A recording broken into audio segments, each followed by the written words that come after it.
École nationale de la statistique et de l'analyse de l'information. De l'analyse de l'information, qui est sur le campus de Kernal. Il est doctorant à l'INSEE. Il va nous parler des sondages, des méthodes de sondage. Bonjour à tous et merci de votre invitation. Est-ce que tout le monde m'entend? Ça va au fond? C'est bon? Donc oui, je suis doctorant à l'INSEE, plus particulièrement au laboratoire de statistique d'enquête, qui est un laboratoire qui dépend de l'INSEE, où on fait donc de la recherche en méthodologie d'enquête. Donc ma thèse porte plus particulièrement sur les méthodes d'estimation de précision dans les enquêtes complexes. Aujourd'hui, je vais faire un petit survol des méthodes de sondage. Donc je vais articuler l'exposé en 3 points principaux. D'abord, je vais rappeler quel est le cadre dans lequel on se place quand on fait ce qu'on appelle un sondage en population finie. Ensuite, je vais parler des principales étapes d'une enquête, que ce soit une enquête telle qu'elles sont réalisées par l'INSEE, donc on dit des enquêtes aléatoires, ou une enquête telle qu'elle est réalisée par les instituts de sondage, où là, le plan de sondage n'est la plupart du temps pas aléatoire. Mais là-dessus, j'y reviendrai un petit peu plus loin. Et enfin, je ferai un bilan pour comparer finalement l'échantillonnage aléatoire, disons grosso modo l'échantillonnage tel qu'il est pratiqué dans la statistique publique, et l'échantillonnage empirique tel que, au moins en France, il est pratiqué dans la statistique publique. Donc, un sondage en population finie, qu'est-ce que c'est? Tout d'abord, on suppose que la population à laquelle on s'intéresse est une population finie d'individus. C'est-à-dire que dans le cas limite où on enquête tous ces individus, on relève toute l'information. Et donc, on n'a aucune imprécision. Donc, sur cette population finie d'individus, il y a un certain nombre de paramètres que l'on souhaite mesurer, ou si l'on ne peut pas enquêter toute la population, que l'on souhaite estimer. Donc ça peut être n'importe quoi, ça peut être un revenu moyen si c'est une population d'individus, ça peut être un chiffre d'affaires si c'est une population d'entreprise, ça peut être vraiment n'importe quoi.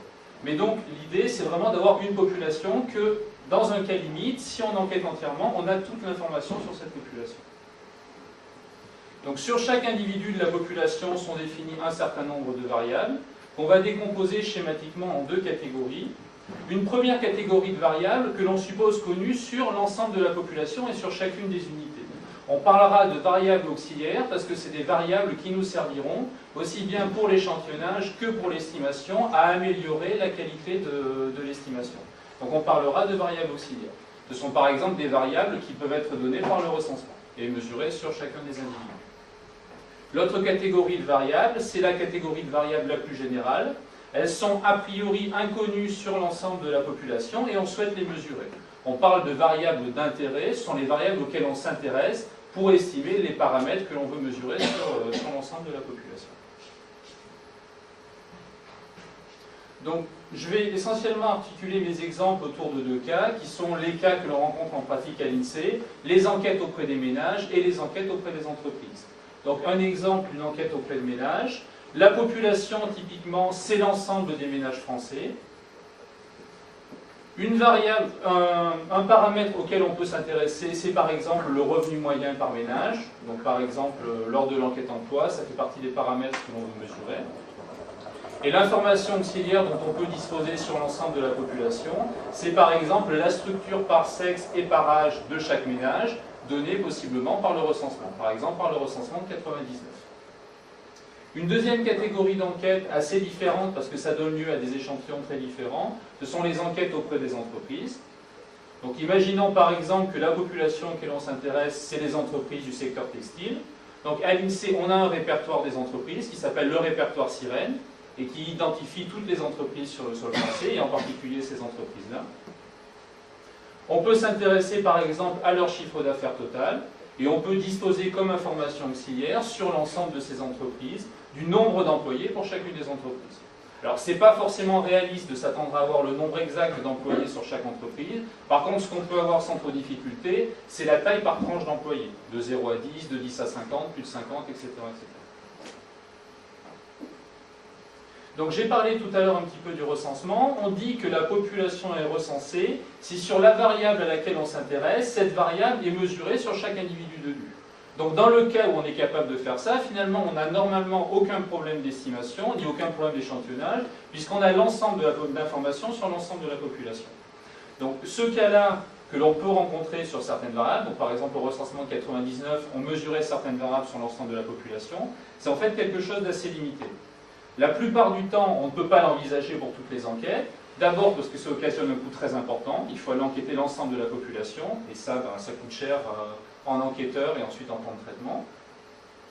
Ensuite, parce que ça occasionne des enquêtes qui sont très lentes. D'abord, il faut recueillir l'information. Après, il faut coder l'information. Ensuite, il faut produire les estimations. Donc, on ne peut pas produire des estimations très rapides avec une enquête issue de recensement. Par exemple, le recensement de 99, les données qu'on recueille au cours du recensement 99, il n'y a quasiment aucune estimation qui est faite à partir de l'ensemble des données. Les estimations les plus rapides sont faites à l'aide d'une exploitation au 20e du recensement de 99, et les estimations les plus fines sont faites à l'aide d'une exploitation au quart. Mais finalement, il n'y a quasiment aucune estimation qui se fait à l'aide de l'ensemble des données du recensement.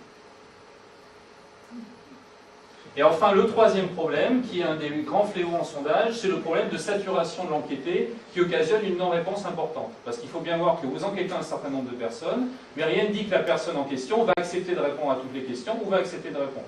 Donc si vous vous amenez auprès de lui avec un questionnaire d'1 ou 2 pages, en général, les gens sont plutôt conciliants et vont vous répondre. Si vous vous amenez avec 50 pages, au bout d'un moment, il va lâcher prise et vous n'allez avoir aucune information. Donc il faut arbitrer entre la lourdeur de l'enquête et l'information que vous voulez recueillir. Donc c'est pour ça qu'en général, dans la plupart des enquêtes, on va se contenter d'enquêter un échantillon d'individus issus de la population.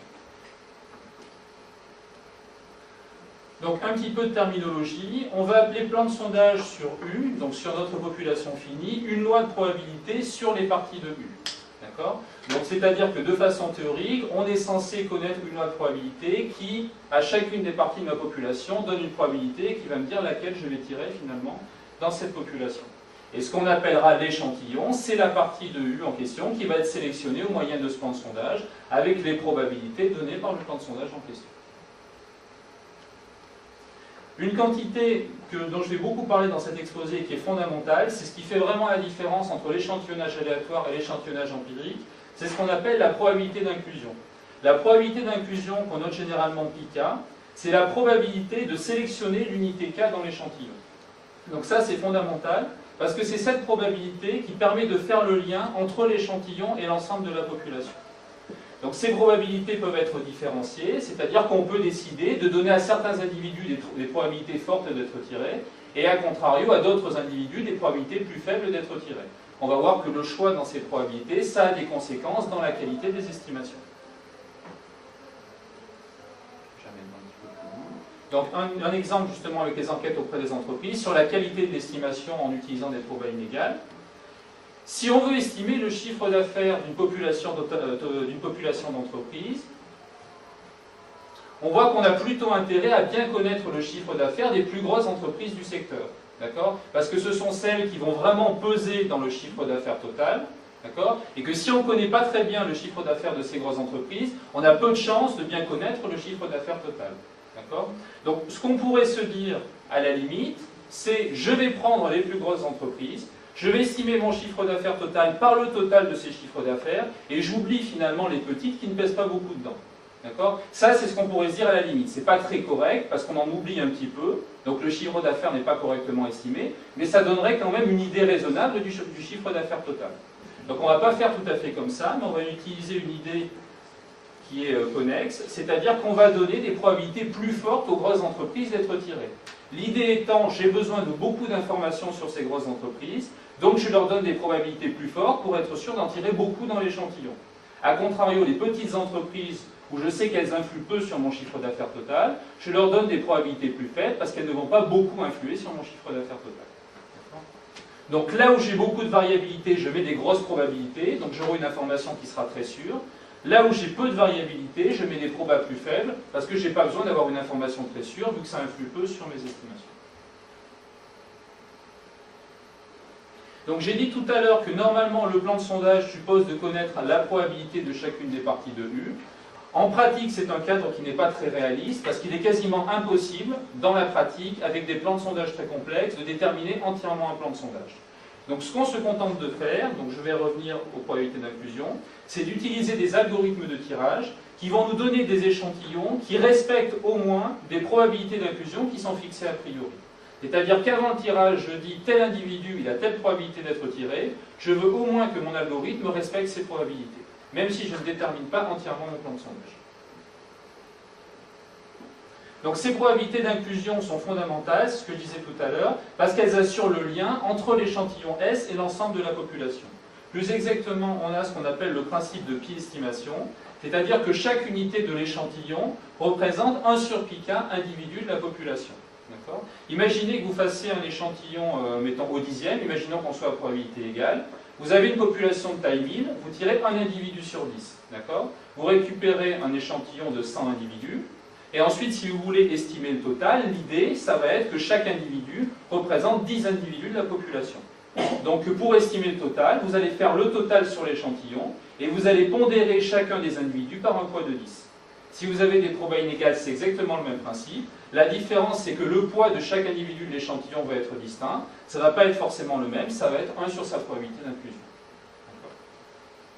Donc c'est la différence fondamentale avec l'échantillonnage non aléatoire. Si l'échantillonnage est aléatoire, on connaît les probabilités d'inclusion, on sait combien d'individus de la population chaque individu de l'échantillon représente en moyenne, donc on a des résultats moyens.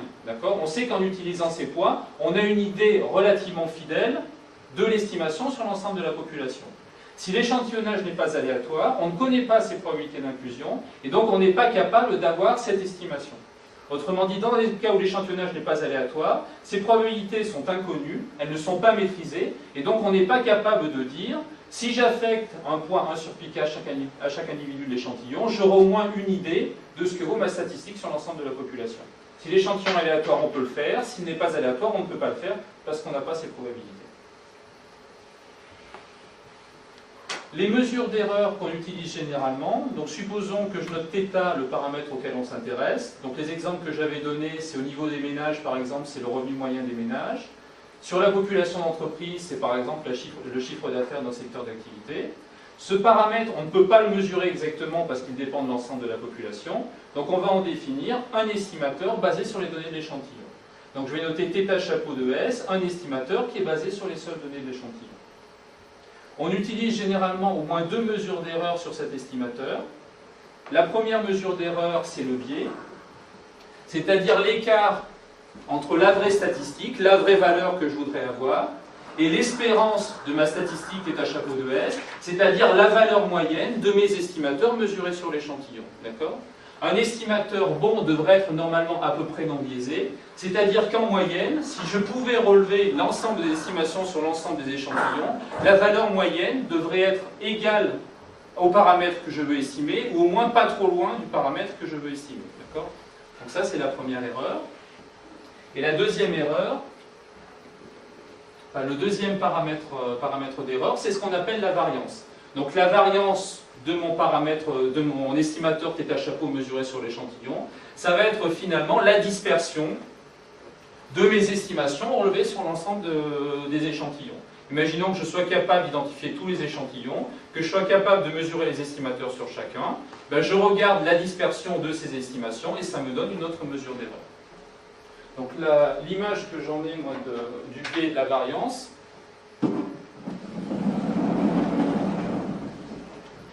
ça s'apparente au jeu de fléchettes.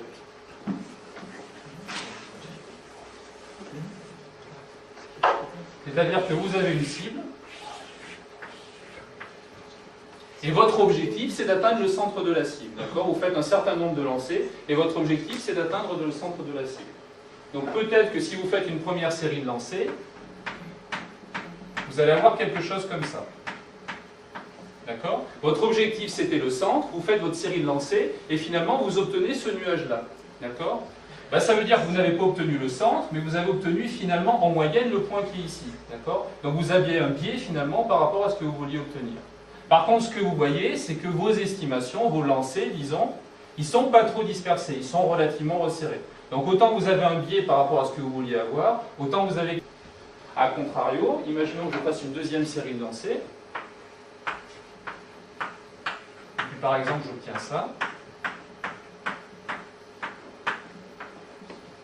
Là, vous voyez que le point moyen a bien l'air d'être au centre de la cible. Donc a priori, on a une estimation qui est à peu près non biaisée. Mais par contre, ces estimations, elles sont à peu près dispersées sur toute la cible. Donc là, par contre, on a une dispersion assez importante. Donc là, on peut se demander finalement quelle est la meilleure technique. Est-ce que la meilleure tactique, c'est d'avoir un biais qui peut être finalement assez important, mais une variance qui est raisonnable, ou une variance qui explose un peu, mais par contre un biais qui est nul. Ben, la bonne réponse, c'est qu'il faut essayer de maîtriser les deux. En fait, il faut essayer de tenir compte du biais et de la variance. On a un critère d'erreur qui est synthétique, qui s'appelle l'erreur quadratique moyenne, et qui tient compte justement à la fois du biais et de la variance. Donc il faut arriver, si possible, à maîtriser les deux.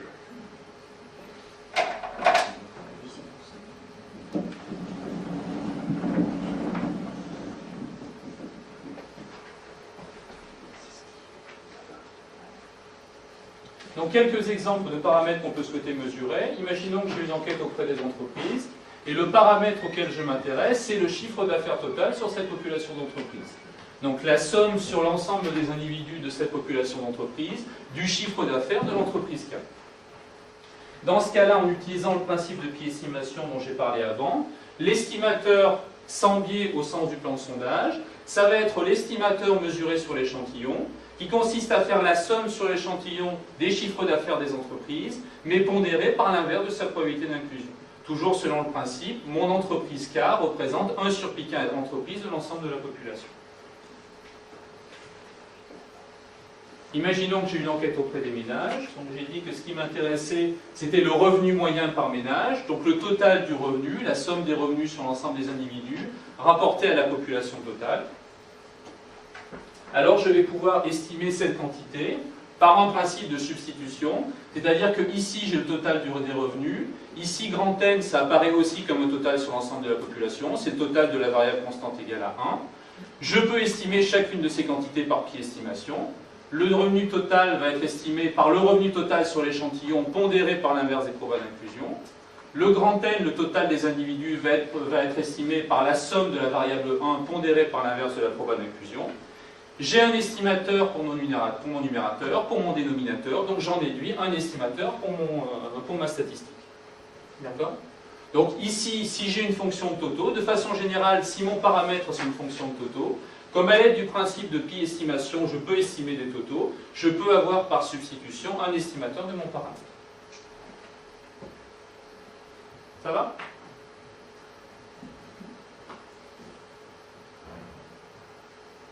Donc je vais passer à la deuxième partie sur les principales étapes d'une enquête, donc soit issue d'un échantillonnage aléatoire ou empirique.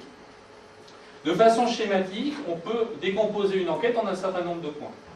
Donc tout d'abord, une enquête, ça part du moment où on se pose une question sur une population. Donc il faut définir l'objet de l'étude, pourquoi on fait cette enquête, quels sont les concepts, c'est-à-dire sur quoi on va interroger finalement les individus, et quelle est la population cible, quels sont les individus finalement qu'on va interroger. Donc ça, c'est la première étape. Une fois que ces points-là sont clarifiés, il faut concevoir le questionnaire. Alors ça, c'est une étape très importante sur laquelle je reviendrai un petit peu après. Donc préparer les questions qu'on va poser aux différents individus. Une fois que le questionnaire est fait, que la population est ciblée, on tire l'échantillon auquel on va présenter finalement ce questionnaire. Une fois que l'échantillon est tiré, on va collecter les données. Donc collecter les données soit de façon directe, on va relever par exemple les questionnaires, si les questionnaires ont été déposés sous forme papier. Ça peut être aussi recueillir les données par téléphone, si l'entretien se fait par téléphone, ou ça peut être tout simplement la personne elle-même qui retourne le questionnaire par voie postale. Ça peut être tout un tas de choses. Donc on collecte les données. Une fois que les données sont collectées, il faut les saisir et les apurer, parce qu'il peut y avoir des valeurs aberrantes. Ensuite, il faut traiter la non-réponse. Donc non-réponse partielle, non-réponse totale, j'y reviendrai un petit peu après. Donc ça, c'est le fléau dans les enquêtes. C'est le fait que quand vous tirez un échantillon, par exemple un échantillon de 100 personnes, vous n'allez jamais récupérer effectivement 100 personnes qui répondent. Dans le meilleur des cas, dans les enquêtes obligatoires de l'INSEE, vous allez en récupérer 80 ou 90 sur 100. Et vraiment dans le meilleur des cas. Donc ce phénomène de gens qui ne répondent pas, pour une raison ou pour une autre, c'est ce qu'on appelle la non-réponse totale. Après, vous pouvez avoir des gens qui répondent, mais à certains items, à certaines questions, qui décident de ne pas répondre. Soit parce qu'ils n'ont pas compris la question, soit parce qu'ils estiment que ça ne vous regarde pas, soit parce qu'ils n'avaient pas la réponse à la question. Ça, c'est ce qu'on appelle la non-réponse partielle. Des gens qui répondent, mais pas à toutes les questions. Et donc ça, il faut le traiter avant de pouvoir faire l'estimation. Donc l'estimation, elle est possiblement redressée, c'est-à-dire qu'on va mettre à profit de l'information auxiliaire connue sur l'ensemble de la population pour améliorer la précision de vos estimations. Et enfin, quand on a fait toutes ces étapes, normalement on dispose d'un fichier de données propre puisqu'on a apuré les données enquêtées, on a redressé la non-réponse, on a fait nos estimations, et normalement, on a un fichier donné muni d'une variable de poids synthétique qui retrace, qui synthétise les opérations que vous avez faites sur l'ensemble des données d'enquête.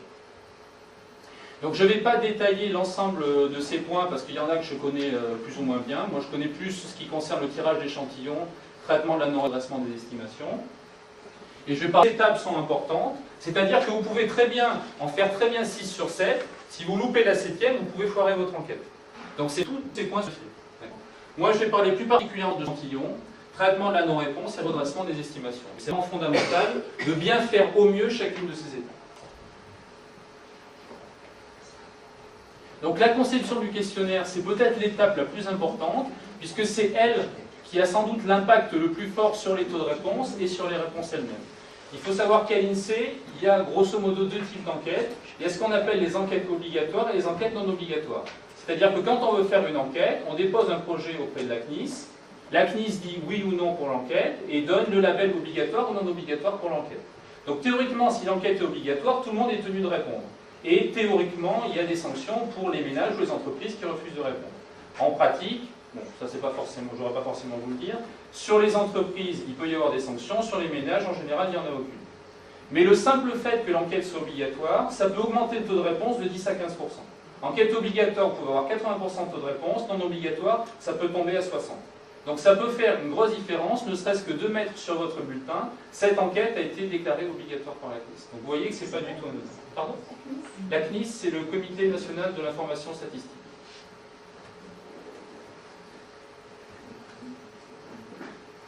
Dans le questionnaire, de façon générale, il peut être intéressant d'utiliser des filtres. C'est-à-dire, si un individu donne telle réponse à telle question, c'est peut-être pas la peine de lui faire une batterie de questions ensuite si ces questions sont sans objet. D'accord ? Si vous posez la question à un individu, avez-vous une activité ou pas, et qui vous répond non, donc il est chômeur, qu'après vous lui demandez, ça se passe bien avec votre patron, et vous dit, je viens de vous dire que je suis chômeur, est-ce que, et puis je sais pas trop quoi, peut-être qu'il va penser que votre enquête n'est pas très sérieuse, et il n'aura pas entièrement tort. Et puis peut-être qu'il n'aura pas trop envie de répondre, s'il a l'impression que vous vous moquez un petit peu.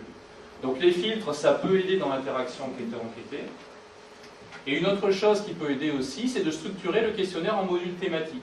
D'abord parce que ça aide l'enquêté à se repérer dedans, et donc ça peut avoir une petite incidence sur le taux de réponse. Et ensuite que sur l'exploitation des données, sur la saisie des données, ça facilite aussi la saisie pour la personne qui s'en occupe. Donc je vais parler maintenant de quelques erreurs à ne pas commettre sur la conception du questionnaire. Alors la première chose, c'est, disons, d'être raisonnable dans les questions qu'on pose. Donc les questions qui sont généralement posées dans les enquêtes de l'INSEE, c'est des questions du style « Quel âge avez-vous ? Quelle est votre profession ? Catégorie socio-professionnelle ?» Des questions dont on sait qu'elles ont une réponse et une seule. Vous allez voir que des fois, il y a des questions, on se demande si vraiment il y a une réponse ou si vraiment on va obtenir une réponse. Donc là, c'est une enquête qui avait été faite dans le journal du dimanche, datée de 97.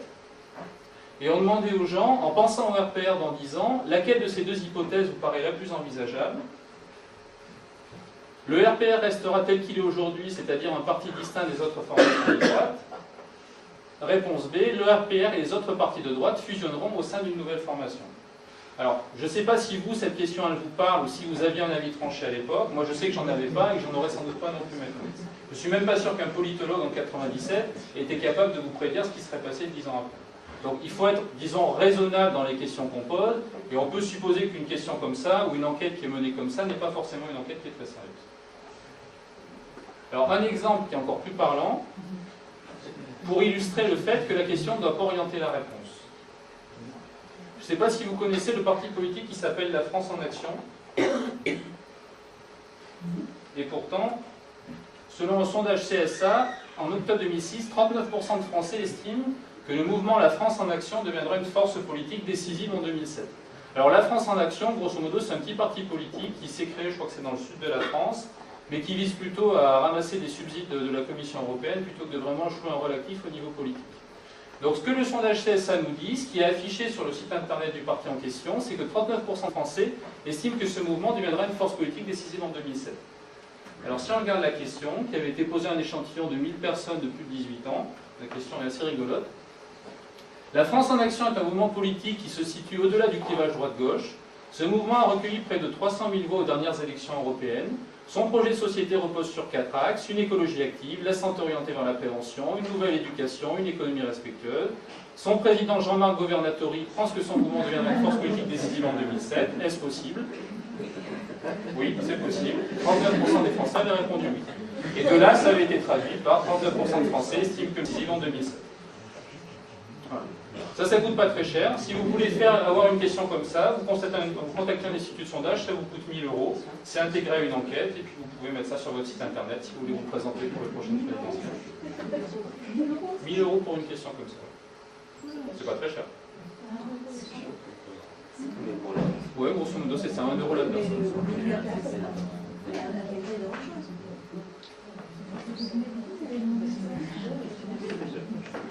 Donc, il faut être donc tout ça pour dire qu'il faut être raisonnable sur les questions et être relativement modeste quand vous posez une question comme ça et que vous avez 39% de gens qui vous répondent. Bon, ça c'est vraiment un cas extrême. C'est assez rigolo. Attention aussi à la formulation de la question qui peut influer non seulement sur le taux de réponse, mais sur la réponse elle-même. Donc un test qui avait été effectué auprès de 2 échantillons disjoints. Un premier échantillon auquel on a posé la question A et un deuxième échantillon auquel on a posé la question B. 2 échantillons, disons, comparables. Question A, le traité du marché commun permet d'aller s'installer et travailler dans un autre pays. Selon vous, s'agit-il d'une bonne, mauvaise chose, indifférente? Donc question, disons, plutôt neutre. Question B, même question, permet d'aller s'installer et travailler dans un autre pays. Par exemple, des Italiens ou des Allemands peuvent venir s'installer en France et des Français aller travailler en Allemagne ou en Italie. Bonne chose, mauvaise chose, indifférente. Si on pose la première question au premier échantillon, vous avez 61% de gens qui vous disent que c'est une bonne chose et 18% qui vous disent que c'est une mauvaise chose. Avec la simple modification de l'exemple des Italiens ou des Allemands pourraient venir s'installer en France, ça tombe à 48%. Oui, et on ne parle pas des Anglais. Et on ne parle pas non plus de ce que ça aurait donné si on avait rayé la deuxième partie de la phrase, en mettant simplement, par exemple, des Italiens ou des Allemands pourraient venir s'installer en France, ou un plombier polonais vient s'installer en France. Donc la question doit vraiment rester le plus neutre possible. Vous voyez que le simple fait d'une enquête à l'autre, c'est-à-dire une même enquête qui est faite par exemple en 2007 et qui est refaite 2 ans plus tard, le simple fait de changer un tout petit peu l'intitulé de la question, ça peut avoir des conséquences assez dramatiques sur la réponse, donc sur la qualité de la réponse elle-même. Donc vraiment faire très attention à rester le plus neutre possible dans la formulation.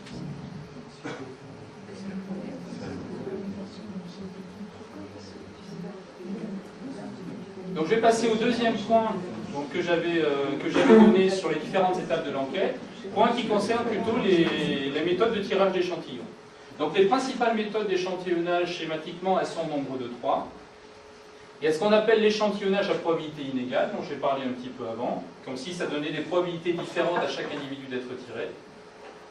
Ce qu'on appelle l'échantillonnage stratifié, je vais détailler un petit peu après. Et enfin ce qu'on appelle l'échantillonnage à 2 degrés. D'accord ? Donc, vous aurez rarement une enquête qui fera juste l'échantillonnage à probabilité inégale, juste stratifié au juste 2 degrés. Dans la plupart des cas, les enquêtes complexes vont mélanger ces 3 plans de sondage. Mélanger au mieux pour avoir des informations et des estimations le plus précises possible et qui coûtent le moins cher possible. Donc une enquête complexe va généralement mélanger ces différentes méthodes. Donc l'échantillonnage à probabilité inégale, on en a déjà parlé un petit peu. Le principe qui en est à la base, c'est si un individu présente une valeur forte pour la variable d'intérêt, il va peser beaucoup dans l'estimation du paramètre. Donc il va être important de bien le connaître pour avoir une bonne estimation du paramètre. On va donc essayer de privilégier la prise en compte de cet individu, parce que si on ne le compte pas, on a possiblement quelque chose qui va être assez variable. Si c'est un individu, par exemple, dans une population d'entreprises, si vous intéressez aux entreprises, disons, je sais pas, du secteur automobile, si vous oubliez Renault, vous êtes mal barré. Même si vous avez fait un échantillonnage aléatoire derrière, vous êtes mal barré.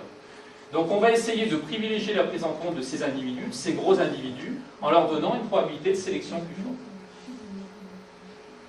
Alors un autre exemple est estimation du nombre de sinistres d'une compagnie d'assurance. Donc supposons qu'on a un certain nombre de dossiers papier. Une méthode possible, assez simple et assez efficace pour estimer de façon assez fiable le nombre de sinistres, c'est par exemple de faire des probabilités proportionnelles à l'épaisseur des dossiers.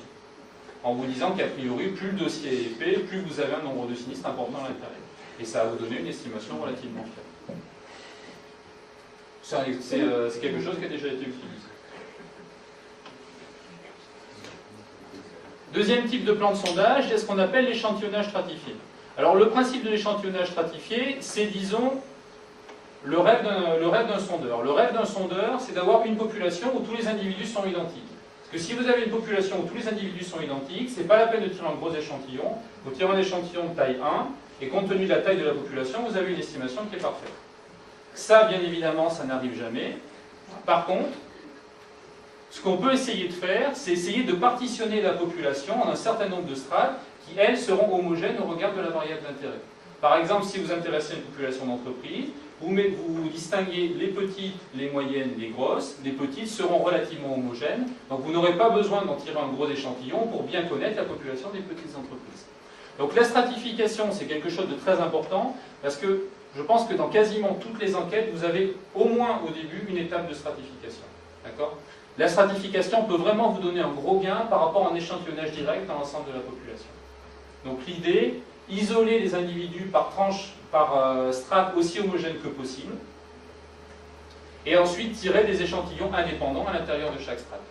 L'idée étant toujours la même, c'est que si vous avez des strates où les individus sont très homogènes, comme les individus se ressemblent beaucoup, c'est pas la peine d'aller en tirer beaucoup pour avoir une bonne information dessus. Alors, contrario, si vous avez une strate où les individus sont très différents, vous ne la connaissez pas bien, donc vous avez besoin de tirer un gros échantillon dessus pour bien connaître cette strate. Et ça, c'est typiquement ce qui se fait dans les enquêtes entreprises. Donc, si les strates sont homogènes, la variance est faible. Donc, dans les enquêtes entreprises, je reviens toujours au même exemple. Imaginons que je souhaite estimer le chiffre d'affaires d'un secteur d'activité. Je sais grosso modo que dans les entreprises, le chiffre d'affaires est proportionnel à la taille de l'entreprise. Ce n'est pas exactement vrai, mais c'est à peu près vrai. Donc ça va être intéressant, si je veux estimer le chiffre d'affaires total, d'avoir une stratification sur la taille de l'entreprise. Dans l'ensemble des enquêtes entreprises à l'INSEE, vous avez toujours une stratification sur la taille de l'entreprise. Toujours, toujours. Donc les petites, les moyennes et les grandes. Donc les entreprises sont découpées en 3 strates. La première strate, la strate des petites entreprises, qui ne vont pas être très différentes en ce qui concerne le chiffre d'affaires. Donc dans ces petites entreprises, on va utiliser un taux de sondage faible, parce que finalement, si on en tire un petit nombre, on a une estimation qui sera assez fiable sur l'ensemble des petites entreprises. Les moyennes entreprises, elles sont un petit peu plus dispersées, disons, au regard du chiffre d'affaires. Donc on va avoir un taux de sondage un petit peu plus important. Et enfin, les grosses entreprises. Donc sur celles-là, par contre, on a une dispersion très importante. Donc il va falloir en prendre beaucoup. Et même quand je prends l'exemple des enquêtes dans le secteur automobile, par exemple le Renault, vous réfléchissez même pas, on lui donne une proba de 1 et on l'enquête. Donc les grandes entreprises, elles vont avoir un taux de sondage proche de l'unité. Égal à l'unité pour les entreprises les plus grosses, c'est-à-dire que vous êtes sûr de les tirer. Et les entreprises, disons les moyennes grandes, on va leur donner une probabilité importante d'être tirées. Donc elles ne seront pas forcément dans l'échantillon, mais il y aura quand même de grandes chances.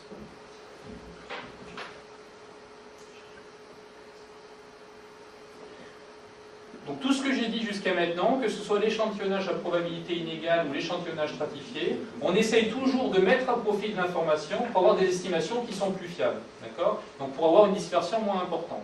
L'échantillonnage à 2 degrés, c'est un petit peu différent, au sens qu'il ne va pas nous servir à avoir des estimations qui sont plus fiables, mais il va nous servir à avoir une enquête qui coûte moins cher.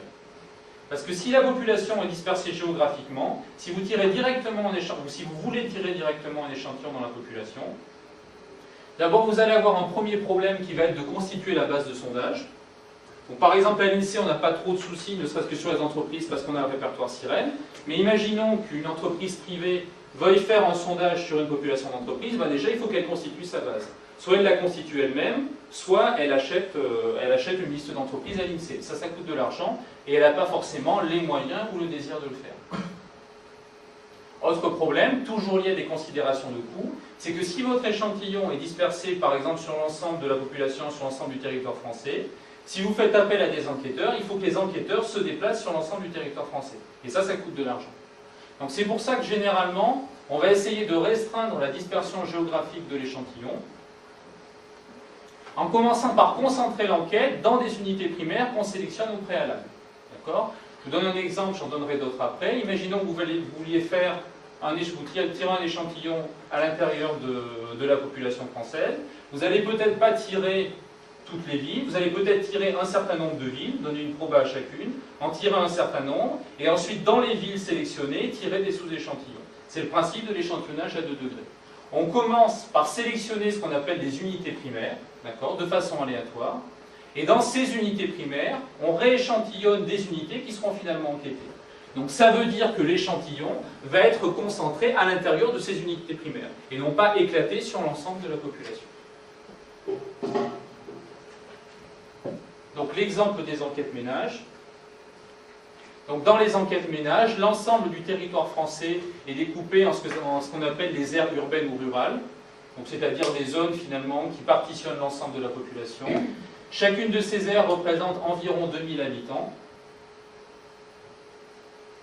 Et quand on veut tirer un échantillon, on commence par sélectionner une partie de ces aires par échantillonnage aléatoire, et ensuite à l'intérieur des aires sélectionnées, on sélectionne un sous-échantillon. Et donc finalement, votre échantillon sera les ménages sélectionnés dans les aires sélectionnées. Donc c'est pour ça qu'on parle d'échantillonnage à 2 degrés, parce qu'on a un premier degré qui consiste à échantillonner des aires, et un deuxième degré qui consiste à échantillonner des ménages. Donc là, je parle d'échantillonnage à 2 degrés, mais il n'est pas rare d'avoir d'échantillonnage à 3, à 4, à 5 degrés. Vous pouvez échantillonner des villes, dans les villes échantillonner des adresses, dans les adresses échantillonner des ménages, et dans les ménages échantillonner des individus. Ça, c'est pas rare du tout. Vous pouvez avoir de façon très courante des plans de sondage à 4 degrés. L'idée étant toujours d'essayer de rassembler les unités pour avoir des déplacements minimisés pour les enquêteurs.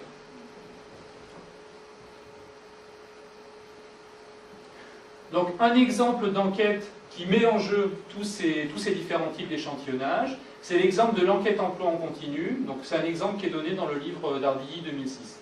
Donc j'y reviendrai un petit peu à la fin, mais si ça vous intéresse, tout ce qui concerne les techniques d'enquête, il y a un ouvrage que je peux vraiment vous recommander, c'est l'ouvrage de Pascal Ardilly sur, je ne sais plus comment il s'appelle, enfin bon, je vous donnerai les références à la fin, qui est vraiment très complet, très clair, où vous avez à peu près tout ce que vous voulez savoir sur une enquête. Donc l'enquête emploi en continu, l'objectif final de cette enquête, c'est échantillonner un certain nombre de logements et donc de ménages, et mesurer sur ces ménages des indicateurs de l'emploi. Entre autres, c'est ce qui permet d'avoir le taux de chômage, enfin une estimation du taux de chômage. Donc cette enquête va se faire en un certain nombre d'étapes. Une première étape va consister à stratifier. Donc ça, c'est généralement la base. On commence par stratifier l'ensemble de la population. Donc l'ensemble du territoire national, on va le stratifier en un certain nombre d'unités primaires de plus de 120 logements. Donc tout le territoire, c'est-à-dire du plus rural au plus urbain. Dans le plus rural, on va faire des rassemblements de communes. Dans le un peu moins rural, les unités primaires, ça va être des communes. Et ensuite, à l'intérieur des grandes communes, on va faire des groupes d'iris, des iris, où on va prendre des districts. Donc ce qu'on appelle un iris, grosso modo, c'est un quartier. Un quartier qui rassemble à peu près 2000 habitants. On parle d'iris à l'intérieur des grandes villes, c'est un découpage infracommunal. Et ce qu'on appelle un district, grosso modo, c'est un pâté de maison à l'intérieur d'une grande commune. Donc on va se servir de ces différents découpages, donc soit administratifs, donc de communes et communes, soit internes à l'INSEE, disons, pour avoir un maillage de l'ensemble du territoire et constituer nos unités primaires. Donc la stratification utilisée pour l'enquête emploi, elle croise la région et la tranche d'unité urbaine. Donc stratification géographique sur la région et stratification sur le rural urbain. Une fois que vous avez fait cette stratification, vous avez une population qui est un petit peu différente, puisque là, en premier lieu, vous ne considérez pas vraiment une population de logement, mais une population de groupes de logements. Vos groupes, c'est quoi? C'est les unités primaires que vous avez constituées pour mailler l'ensemble du territoire. Donc, première étape de l'échantillonnage, on va tirer un échantillon de ces unités primaires. Donc, le principe, échantillon d'unités primaires, à probabilité proportionnelle à la taille, parce qu'a priori, les unités primaires les plus grosses vont peser le plus dans l'estimation et vont peser le plus dans le paramètre. Donc première étape, et à l'issue de cette étape, on a donc un échantillon d'unités primaires. Étape 2, on prend chacune de ces unités primaires et on va faire un redécoupage de chaque unité en un certain nombre d'unités secondaires. Donc ces unités secondaires, on les appellera ensuite encore secteurs, doivent compter entre 120 et 240 logements. Donc on diminue graduellement la taille de nos unités. Et à l'intérieur de chaque unité primaire qu'on avait sélectionnée au premier degré, on va sélectionner un des secteurs en lesquels on avait découpé cette unité primaire. Donc deuxième degré d'échantillonnage. Étape 3, troisième degré d'échantillonnage. Dans chacun des secteurs que vous avez sélectionnés, vous allez encore faire un découpage en un certain nombre d'aires d'environ 20 logements. On arrive presque au bout, rassurez-vous. Et ensuite, à l'intérieur d'un secteur, vous allez à nouveau échantillonner 6 aires à l'intérieur de ce secteur. Cette fois-ci, on suppose que comme on a fait plusieurs maillages, les aires qu'on a à la fin sont relativement homogènes, donc on se contente de le faire par sondage aléatoire simple, c'est-à-dire qu'on donne la même probabilité à chacune des aires d'être tirées à l'intérieur d'un secteur. Donc dans ce 3e degré, dans chacun des secteurs sélectionnés, on échantillonne 6 aires, et là, ouf, on a fini, on recense tous les logements des aires sélectionnées. D'accord ? Donc ça, un plan de sondage typique, je dirais, parce qu'il met en œuvre toutes les techniques qu'on a présentées et des techniques tout à fait usuelles. L'échantillonnage à probabilité inégale, qui a servi au début pour tirer les unités primaires. La stratification, qui a servi à faire le maillage, justement, des unités primaires. Et enfin, l'échantillonnage multidegré, qui vous permet de concentrer l'échantillon et de minimiser a posteriori les dépassements qu'auront à faire vos enquêteurs. D'accord ? Donc, 3e étape importante dont je vais parler, c'est ce qui concerne le traitement de la non-réponse. Donc, ce que j'ai dit tout à l'heure, donc ça c'est sans doute le principal fléau de la non-réponse, et c'est ce sur quoi s'oriente une bonne partie de la recherche actuellement. Comment traiter la non-réponse? Comment finalement modéliser le comportement de réponse des gens qui n'acceptent pas de répondre et donc par définition sur lesquels vous avez très peu d'informations.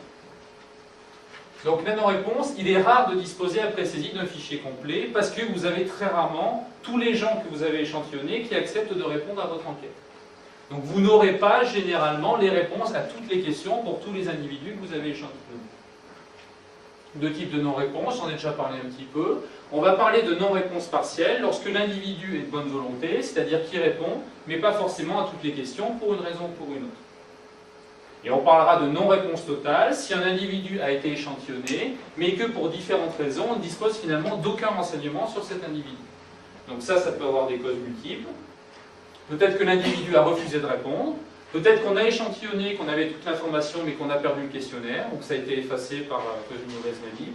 Peut-être qu'il était absent, ou peut-être aussi que l'individu est sorti du champ de l'enquête.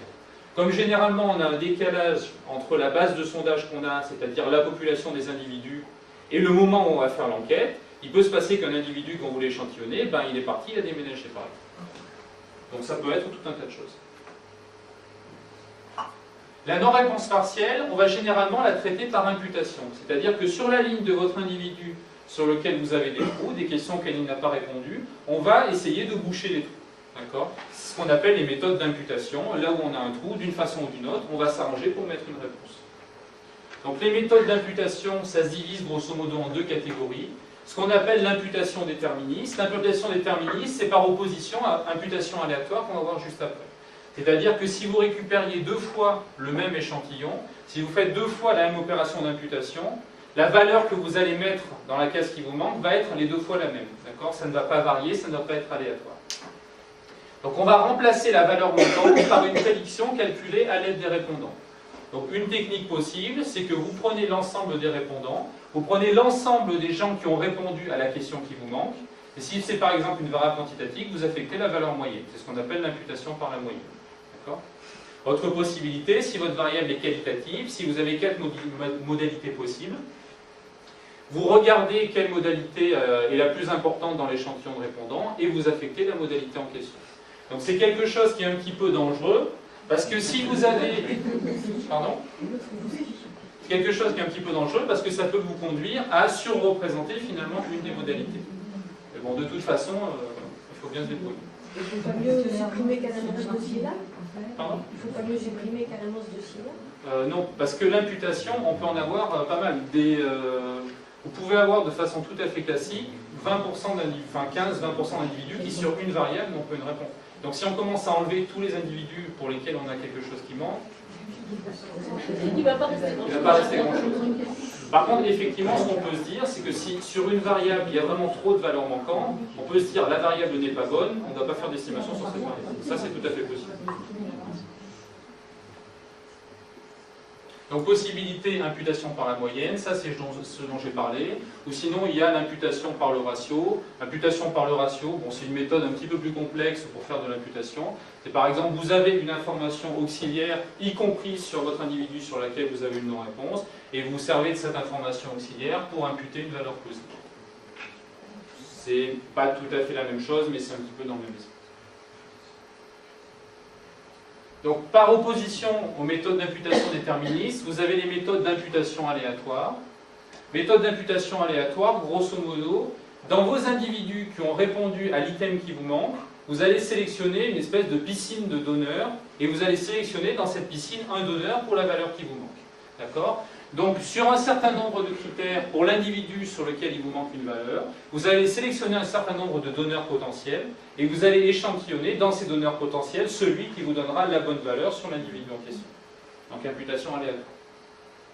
Donc là, la technique que j'ai donnée, c'est ce qu'on appelle la méthode de Hotek. Il y a d'autres méthodes, par exemple les méthodes de résidus simulés, qui sont sensiblement, bon, c'est sensiblement la même chose, sauf qu'on va avoir encore une prédiction de la valeur qui nous manque, et que finalement, ce qu'on va aller chercher sur les répondants, ça ne va pas être la valeur, mais ça va être un résidu qu'on attribue à la prédiction en question. Et bon, dans l'esprit, c'est toujours un petit peu la même chose. Aller chercher dans la piscine de répondants, aller chercher la valeur qu'on va imputer à l'individu qui manque. Donc le problème des méthodes d'imputation, c'est que généralement ça génère un biais. C'était votre réaction de tout à l'heure. Effectivement, on ne va pas faire de miracle. L'imputation, ça consiste en quoi? Ça consiste, vous avez des trous, vous bouchez les trous. Rien ne dit que la valeur que vous mettez, non seulement c'est la bonne valeur, ça sera très rare, rien ne dit que c'est relativement près de la bonne valeur. Ça, vous n'avez pas en général de moyen de le savoir. Donc il faut rester modeste, on va avoir un fichier complet, mais en ayant fait de l'imputation, on sait qu'on aura généralement généré un biais. D'accord ? Donc avec l'imputation déterministe, ce biais peut même être encore plus important. Le biais sera peut-être un petit peu plus limité avec l'imputation aléatoire, mais le problème, c'est qu'en plus, on génère une variance parasite. D'accord ? Parce qu'on va sélectionner de façon aléatoire la modalité qu'on affecte, d'accord ? Et qui dit aléa, dit dispersion, dit variance. D'accord ? Donc en fait, ce qu'on gagne d'un côté, finalement, on le perd de l'autre. Donc le traitement de la non-réponse par imputation, il faut bien savoir que ce n'est jamais parfait. Si vous avez du métier, si vous pouvez faire un modèle relativement bon qui va imputer une valeur, disons, relativement proche, ou en tout cas pas absurde, vous n'allez pas trop perdre. Par contre, si vous faites ça un petit peu au petit bonheur, effectivement, là, il y a des risques. Dans la plupart des cas, moi, ce que je conseille, c'est de faire des choses relativement raisonnables, c'est-à-dire de faire des modèles pas forcément très complexes, d'accord, qui ne vous donneront pas forcément des résultats faramineux, mais bon, qui au moins vous donneront un fichier complet. Pour une raison très simple, c'est que pour un certain nombre de logiciels statistiques et d'analyse statistique, si vous voulez exploiter le fichier, il vous faut une réponse sur chacun des items, sur chacun des individus. Donc de toute façon, il faut trouver une solution la moins pire pour avoir des réponses sur chaque item pour chaque individu. Donc la non-réponse totale, c'est-à-dire le fait que des individus ne répondent à aucune question, ou qu'on n'a aucune réponse sur ces individus, pour une raison ou pour une autre. Par contre, ça se traite généralement par repondération.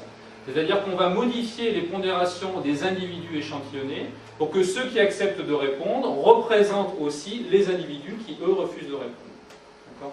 Donc c'est ce qu'on appelle les méthodes de repondération. L'idée, c'est que pour chaque individu qui accepte de répondre,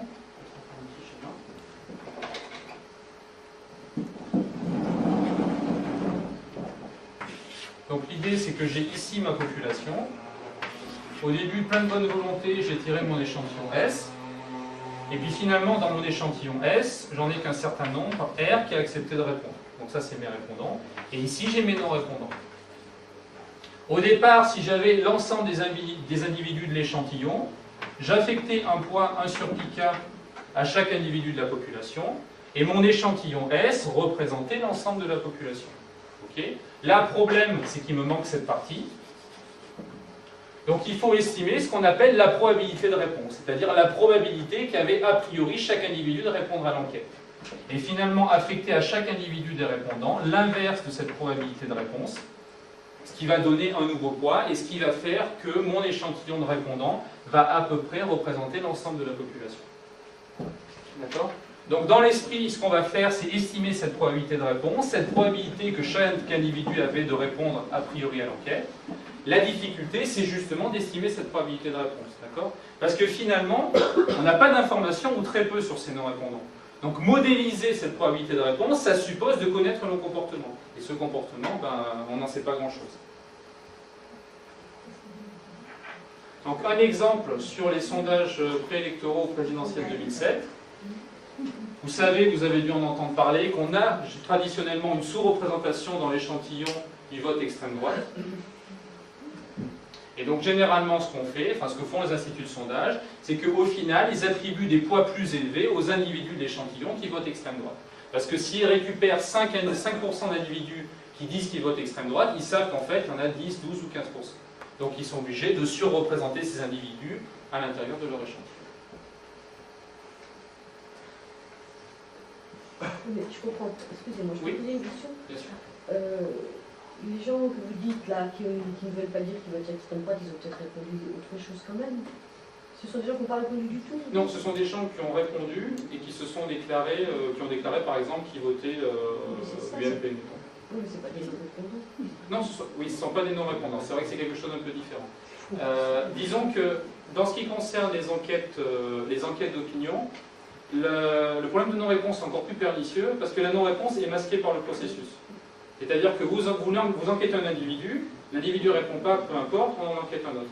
Donc vous avez toujours ce problème de non-réponse, mais il est masqué. Il apparaît finalement dans le fait que votre échantillon que vous avez au final, il n'est pas vraiment, entre guillemets, représentatif de la population totale. Donc il faut faire ce travail de repondération pour le rendre représentatif. Donc c'est vrai que ce n'est pas tout à fait le même cadre, mais c'est toujours un petit peu le même esprit.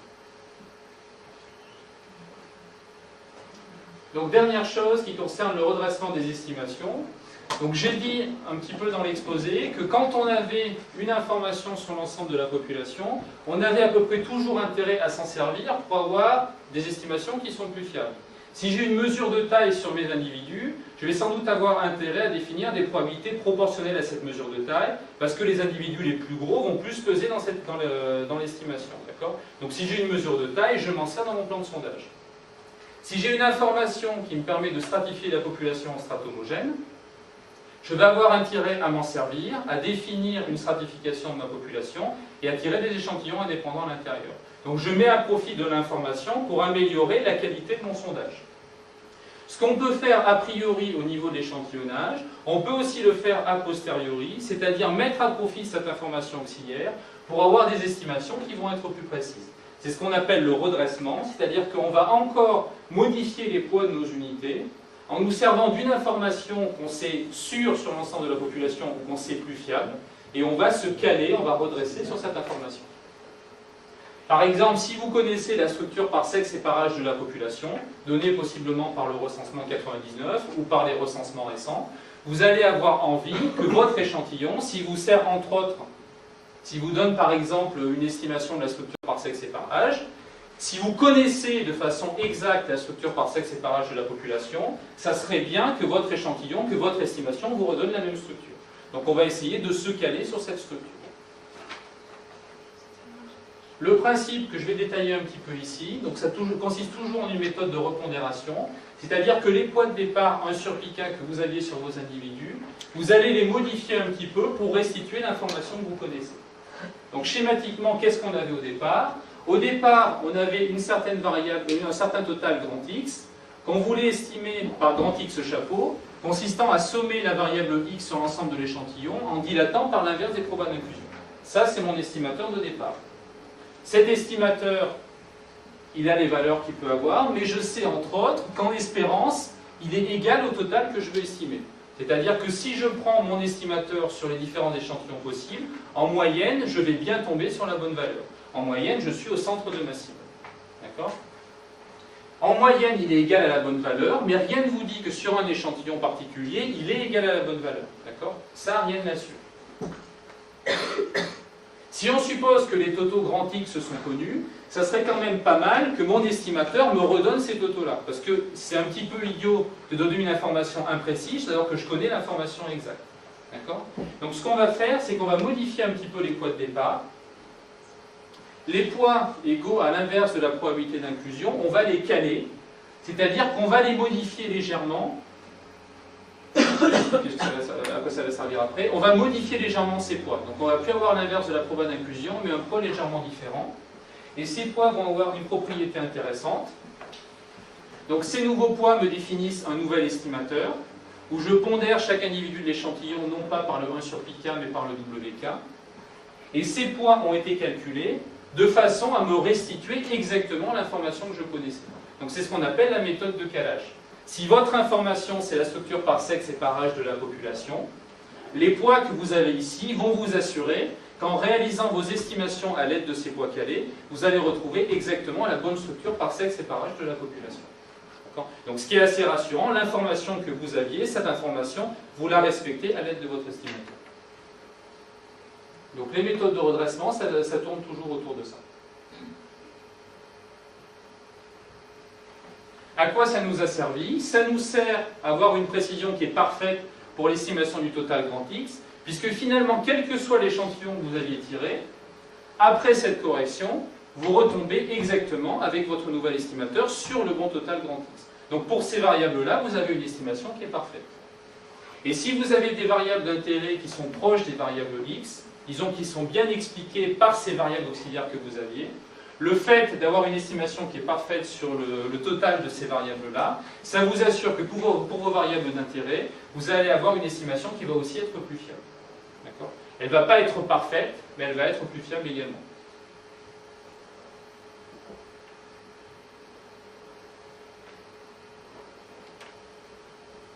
Donc je vais conclure en faisant un petit comparatif des méthodes d'échantillonnage aléatoire et des méthodes d'échantillonnage empirique. J'ai surtout parlé d'échantillonnage aléatoire, l'échantillonnage empirique je connais un petit peu moins. De façon générale, on parle d'échantillonnage empirique quand on ne maîtrise pas l'aléatoire du processus de sélection. Donc typiquement, quand ces probabilités d'inclusion qu'on définit a priori pour l'échantillonnage aléatoire, ces probabilités d'inclusion, on ne les connaît pas et on ne les maîtrise pas. Donc là, on a ce qu'on appelle un échantillonnage empirique. On a toujours un échantillon d'individus, puisqu'on ne mesure pas l'ensemble de la population, mais cet échantillon n'est pas choisi. Donc typiquement, on enquête, on appelle un individu, est-ce que vous acceptez de répondre? Non, on passe au suivant. Donc vous n'avez aucune idée de, par exemple, pourquoi l'individu a refusé de répondre. Mais vous avez au final un échantillon d'individus. Le principal intérêt de l'échantillonnage empirique, c'est le faible coût. Ça évite par exemple de constituer une base de sondage. Vous n'avez pas besoin d'avoir l'ensemble des individus et de tirer un échantillon à l'intérieur. Il vous suffit, entre guillemets, d'échantillonner au petit bonheur pour avoir au final votre échantillon. Pas exactement au petit bonheur, j'exagère un peu, je vais parler après des méthodes par quota. Mais le point principal avec l'échantillonnage empirique, c'est que vous perdez la robustesse liée à la maîtrise de l'échantillonnage, et disons la robustesse liée au fait que vous maîtrisez les probabilités d'inclusion. Ça, c'est le point principal. Donc des exemples d'échantillonnage empirique. Donc quelque chose dont vous avez dû entendre parler qui s'appelle la méthode des quotas. Donc le fait de sélectionner un échantillon, pas de façon aléatoire, mais qui ait la même structure que la population sur certaines variables de contrôle. Donc typiquement la même structure sur le sexe, sur l'âge, et éventuellement sur le nombre d'actifs ou sur la catégorie socio-professionnelle. Et un truc qui est encore plus dangereux, c'est les échantillons de volontaires. Donc les échantillons de volontaires, là vous enquêtez les gens qui acceptent de répondre. Donc c'est encore plus dangereux parce que pour bien faire l'estimation, il faudrait être normalement capable de modéliser le mécanisme de réponse au niveau même de l'échantillon. Et ça c'est très très difficile. Ça demande beaucoup de pif.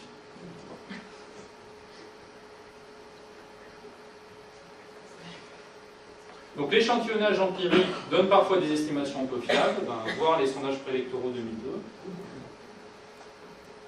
Une manière possible d'améliorer un petit peu ces estimations, c'est de se caler sur l'information disponible. Donc ce que j'avais dit tout à l'heure sur le redressement des estimateurs, vous pouvez encore le faire si votre échantillon est empirique. Vous avez de l'information disponible, vous vous calez dessus pour avoir des choses qui sont plus fiables. Donc toujours sur les présidentielles 2007. Ce qui a été beaucoup fait, c'est de caler les intentions de vote que vous releviez sur les échantillons sur les résultats des élections précédentes. Et ça, visiblement, c'est quelque chose qui marche relativement bien.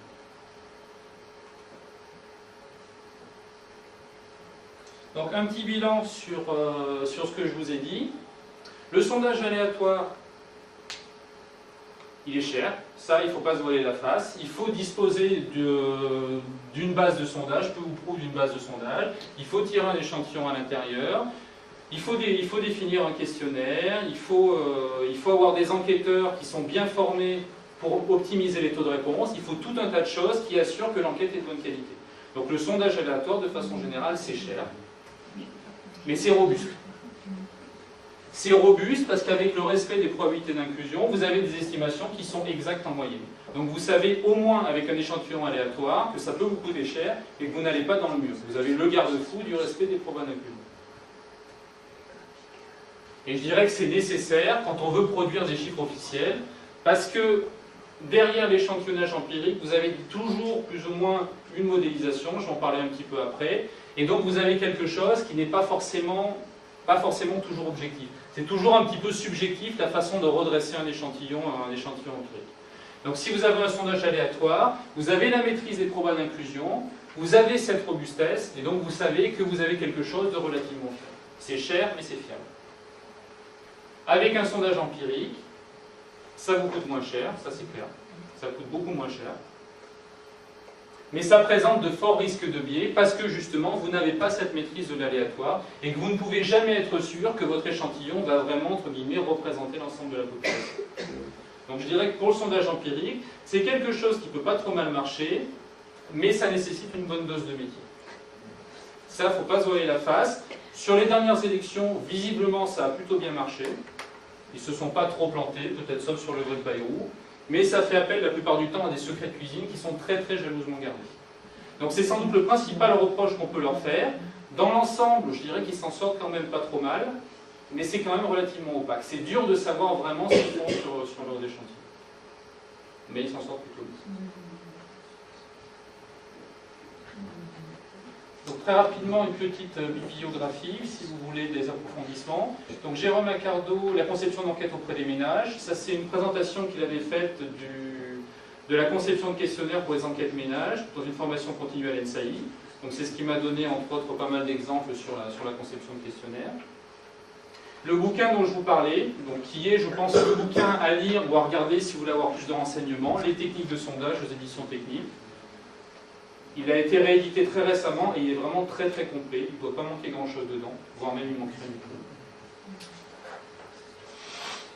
Un autre bouquin qui est intéressant, donc le bouquin d'Yves Tillet, qui a été professeur à l'ENSAI il n'y a pas très longtemps, Théorie des sondages, échantillonnage et estimation de population finie. C'est un peu moins appliqué, je dirais, un petit peu plus théorique. C'est pas utilisable directement pour faire une enquête, mais c'est quand même intéressant. Vous avez des approfondissements par rapport au bouquin d'Ardilly. Et si vous vous intéressez aux algorithmes d'échantillonnage, il parle pas mal d'algorithmes d'échantillonnage. Et enfin la Bible, le Serndal, Swenson et Bretman de 92. Donc c'est un bouquin qui aussi est très complet. Le seul problème qu'il a, enfin les deux problèmes qu'il a, c'est qu'il est en anglais. Ça, c'est pas forcément un problème. Et l'autre problème, c'est que comme il date de 92, il y a des innovations qu'il y a eu depuis qui ne sont pas forcément dans ce bouquin. Mais sinon, c'est aussi un bouquin de référence. Donc si j'en avais deux à vous conseiller, ça serait vraiment le Ardilly 2006 et le Serndal, Swenson, Bretman de 92. Je vous remercie de votre attention.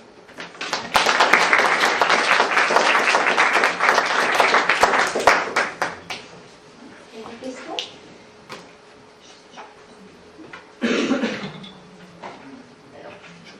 Oui.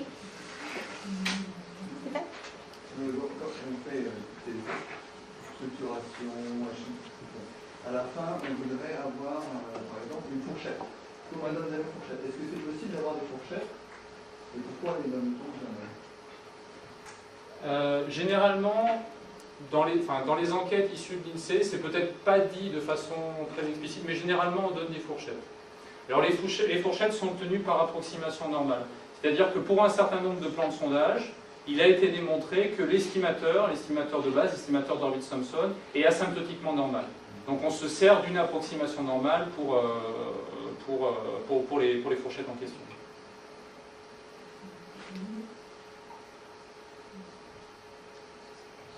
Je ne suis pas sûre d'avoir compris la différence entre l'échantillon.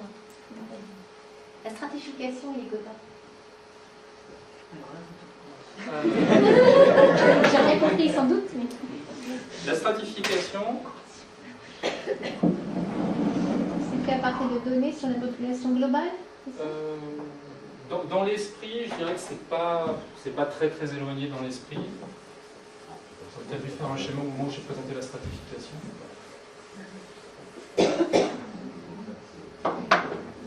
La stratification, c'est qu'on dispose de l'ensemble de la population et qu'on a une information qui nous permet de découper cette population en un certain nombre de strates. D'accord ? typiquement, ça c'est ce qu'on a pour les enquêtes d'entreprise.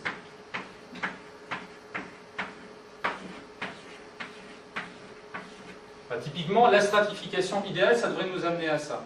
C'est-à-dire une strate où on a une dispersion assez faible, donc typiquement des petites unités, une strate où on a une dispersion légèrement plus forte, et une strate où on a une grosse dispersion. Pour une enquête d'entreprise, ça serait les petites entreprises, ça les moyennes et ça les grandes. Donc là ensuite, ce qu'on va faire, c'est que finalement, on a ici notre première strate, ici notre deuxième, ici notre troisième. On va aller tirer peu d'individus là-dedans, un nombre moyen d'individus là-dedans, et un nombre assez important d'unités à l'intérieur. Donc ça, c'est la stratification. Finalement, on découpe la population, et ensuite tout se passe comme si on avait 3 plans de sondage distincts à l'intérieur de chacune de ces sous-populations. Les quotas, on ne va pas avoir un découpage de la population, mais on va connaître la structure de l'ensemble de la population sur un certain nombre de variables.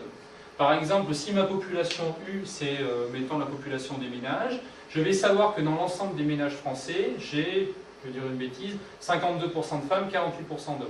D'accord ? Donc je vais vouloir assurer que dans mon échantillon, il y ait les mêmes proportions.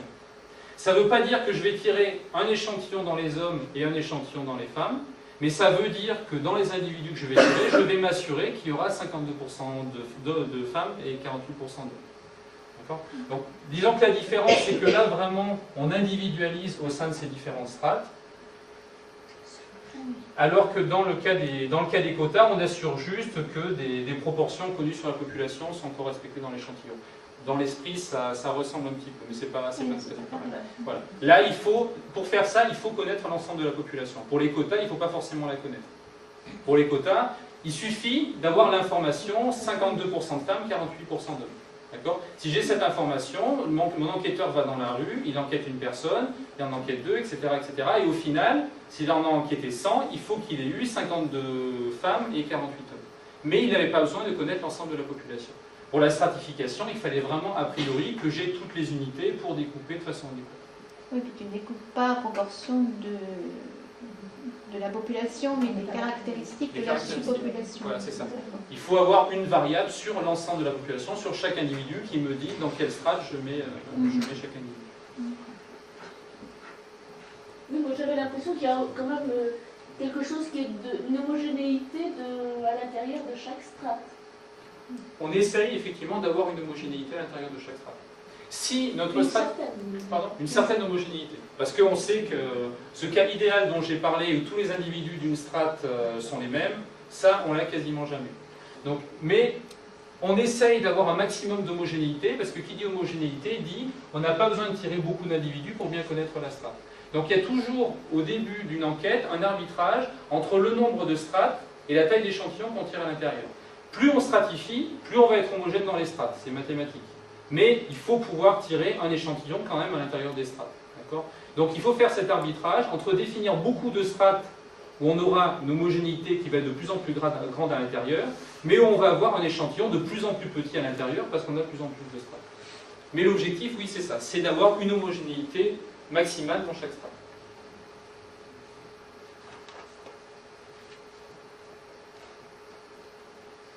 J'ai juste une réflexion. Finalement, c'est pas une idée pour mathématiques pour le public. On fait une enquête, ça fait revenir 2 heures, mais pourquoi pas? On va créer une enquête par les élèves. Ce serait sympathique. Non, ça ne sera pas une demi-heure. Il y a 2 phases. Il y a la phase préparation, puis la phase... La phase collecte. La phase collecte qui peut être, je dirais, assurée par le professeur, et il y a la phase traitement qui pourrait être donnée lieu à une nouvelle. En fait, ils vont faire le contraire.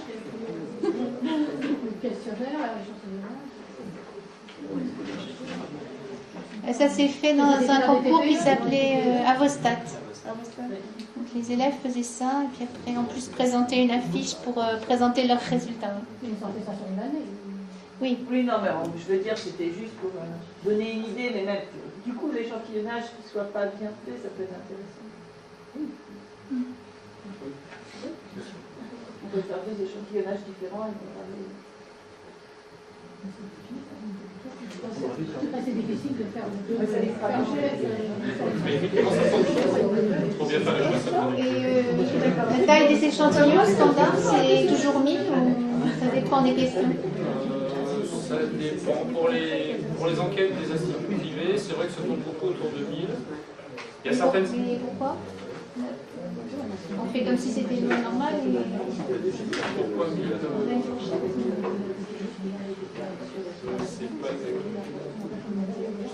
C'est pas toujours 1000. Je sais qu'il y a certaines enquêtes qui font auprès de sympathisants d'un parti ou d'un autre qui tournent plutôt autour de 300, 400. Alors ça pose aussi la difficulté de savoir ce que c'est qu'un sympathisant. Pourquoi 1000, je ne sais pas. Honnêtement, je ne saurais pas. Les enquêtes INSEE sont généralement plus importantes. L'enquête emploi, par exemple, ça porte sur 75 000 ménages. C'est quelque chose de beaucoup plus conséquent. 1000, c'est vraiment très rikiki pour produire des estimations assez précises. Et en plus, dans les enquêtes d'opinion qu'on a eues, ils nous disent qu'ils ont interrogé 983 personnes pour des raisons obscures. Il y en a 775 qui ont répondu et ça fait tant de pourcents qui votent machin. Ils font du redressement, ils prennent le pourcentage de gens qui ont voté machin dans les 775. Ils font du redressement. Sur ces 775, il y en a, mettons, 5% qui ont dit je vote l'extrême droite et ce pourcentage a été multiplié par 2 à 3 suivant les instituts de sondage. Oui, mais ils ne tiennent pas compte de ceux qui n'ont pas répondu. Les abstentions. D'une certaine façon, si, puisqu'il y a cette repondération sur le vote extrême droite. Mais, non, mais on peut répondre qu'on ne sait pas ou qu'on va s'abstenir. Je pense que ça doit être intégré. Il doit y avoir une modalité. Il me semble. C'est pas clair en tout cas.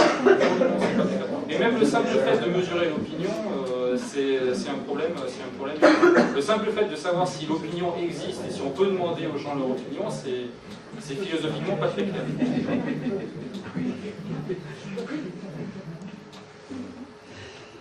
Il y a d'autres questions? Moi j'ai une question et une information.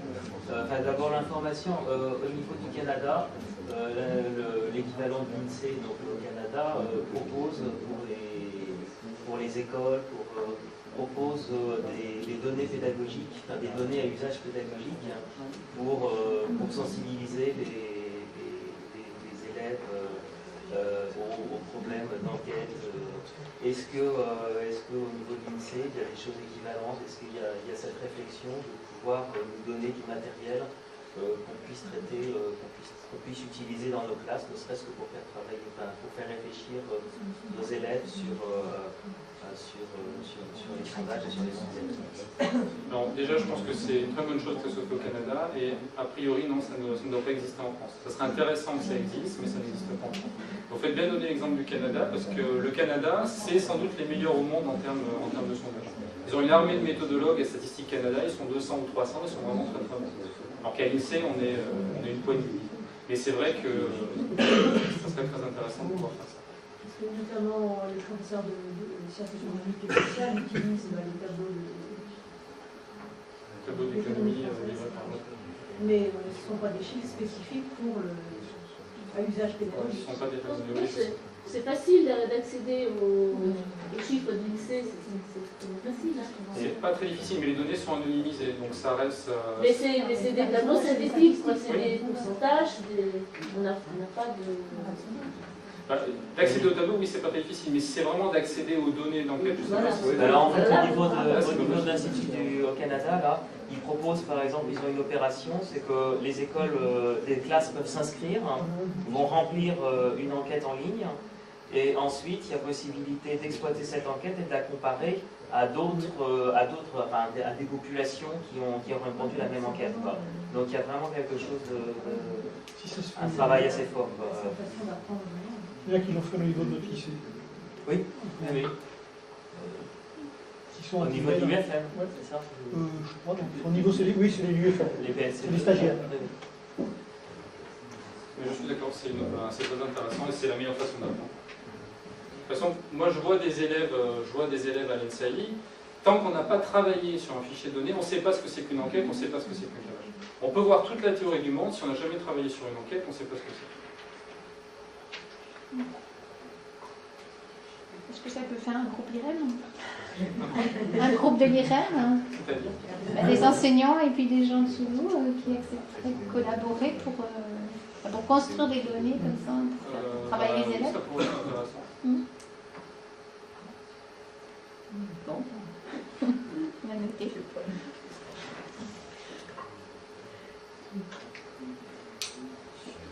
Bon, bah, s'il n'y a plus de questions, je vous remercie.